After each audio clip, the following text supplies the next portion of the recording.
Lottery சீட்டுக்கும் black டிக்கெட்டுக்கும் இப்ப போட்டி நடந்தது. தமிழ்நாட்டில் அது வேவாது என்பதை மட்டும் இந்த நிகழ்ச்சி நான் தெரிவித்துக் கொள்ள கடமைப்பட்டது. புதுசா வருவான், எவ்வளவு பேரை பார்த்தோம். அது காலப்போக்கில் எல்லாம் சரியா போயிடும். அதெல்லாம் நம்ம பதில் சொல்ல வேண்டியதில்லை. என்ன பண்ணாங்க தெரியுமா?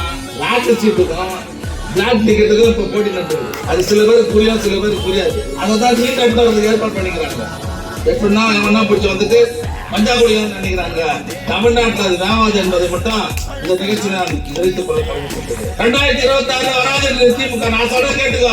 2026 திமுக காரன் கண்ணனை கட்டிக்கிட்டு இறங்கிட்டான்னு சொன்னா வேலையை முடிக்காத வெளியே வர மாட்டான். 2026 மிகப்பெரிய நாங்க பெற்ற வெற்றியை விட அதிகமாக வெற்றி பெற்று மீண்டும் எங்க தலைவர் முதலமைச்சர் ஆவார். மத்த சொல்றதுல எடுக்காதீங்க. நம்ம திமுக திராவிட மாடல்லாம் எரியலாம், வயிறு எரிஞ்சு போறான். நம்மள எப்படின்னா ஓய்ச்சல் நினைக்கிறான். அதனால வருகை தந்திருக்கிற நம்முடைய நிர்வாகிகள்லாம் ரொம்ப எச்சரிக்கையா வேலை பார்க்கணும், பொறுப்பா வேலை பார்க்கணும், கடுமையா உழைக்கணும். எதிராளிக்கு நம்ம பதில் சொல்லணும்.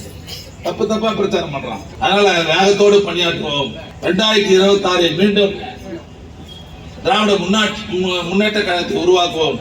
அதற்கான பணிகளை இன்றைய நாம் தொடங்கிட வேண்டும் என்று உங்களை எல்லாம் அன்போடு கேட்டுக்கொண்டு, தங்க தலைவரின் வீர புதல்வரே, சூரியனாய் சுடலும் முன்னை கழகம் வாழ்த்திடும்.